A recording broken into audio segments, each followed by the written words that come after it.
Alright, welcome. What we have here is a tutorial on how to set your security settings so that you can download ActiveX controls and see your video. You only need to download an ActiveX control one time. Once it's done in that particular computer, you're good to go. You want to be careful when you change ActiveX controls because if they're coming from a source in which you don't know, they can be potentially dangerous. Because we do know where this is coming from, so we can go in and we can change our settings. If you're ever on the internet and you're prompted to download an ActiveX control and you don't know who it's from or what it's about, do not download it. Find out what it's about first. Make sure it's safe because they can be very dangerous. They can hurt your computer. So we're going to go up here to Tools. We're going to go down to the bottom to Internet Options, and then we're going to go to the Security tab, and then we're going to go to Custom Level down here at the bottom. Once we come to Custom Level here, what we're looking for is the lines that talk about ActiveX controls. So we're going to scroll down here a little bit, and our first one here is ActiveX controls and plugins. That's the heading, and then we have automatic prompting for ActiveX controls. You want to say enable. You'll have 2 or 3 options in all of these. It'll say disable, enable, and prompt. If your choices are between disable and enable, then you want to say enable. If its choices are between disable, enable, and prompt, say prompt when we're talking about downloading. Beyond that, it's depending on what we're doing here as to whether you want to say prompt or enable. Binary and script behaviors, you can say enable. Download signed ActiveX controls, I say prompt because it's talking about downloading them. The next one is download unsigned ActiveX controls, I say prompt again because it's talking about downloading them. I want to be aware of what's coming in from the internet into my computer. The difference between a signed ActiveX control and an unsigned ActiveX control is simply whether it's been submitted to Microsoft and the manufacturer has paid Microsoft to look at that ActiveX control, that piece of software, and to verify that it's been safe. So if Microsoft hasn't done it, Microsoft says we do not know this ActiveX control and we do not know that it's safe. Because you know where it's coming from and we've been using this for a long time, we do know that this ActiveX control is safe. So then you go down to the next one. It says initialize and script ActiveX controls not marked as safe. You want to say enable because again this is talking about running something that's already in your computer. Now you can say prompt if you want to these next few questions, but if you say prompt, then every time an ActiveX control needs to run, it's going to ask you, do you want this to happen? And you'll have to constantly be saying yes, yes, yes, yes, yes, or no if you don't want it to run. The next one is run ActiveX controls and plugins. They say, I say enable because I know that this ActiveX controls is safe because it's already in my computer.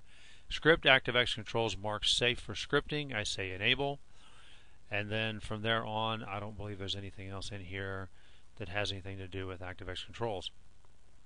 Down here at the bottom, you'll have OK, cancel, and you may have apply. If it says apply, click apply first, and then click OK. That's going to save the changes in the computer. Here we have apply because I haven't made any changes. If I did, I'd say apply, then I'd say OK, saving the changes in the computer. Now once you've done this, then at the top you'll enter in your address bar. Now I'm not displaying my address bar here for security reasons. We don't want the address out there for everybody to see. But you would enter into your address bar your IP address. Make sure that your HTTP:// is in front of your IP address. If you have an IP address that has a port number, which means it'll say something like http://192.168.1.108 and then after that the port number. The port number could be anywhere from 2 to 4 digits. For instance, it could be port 90 or it could be port 9090. Okay, that will be given to you by the people who installed your DVR or your network people. So you want to make sure that all that's in there. Then you hit enter on your address bar or on your keyboard, and then you should be prompted by a little warning. Sometimes it'll show up right here where I'm scrolling back and forth. It'll just be one long bar. It'll show up in real small print, unfortunately, and it'll say, do you want to download this ActiveX control? And they say that it's unsafe or that it's not been signed. Then click on it. A window should show up and you should be able to download it. Follow the instructions, download it.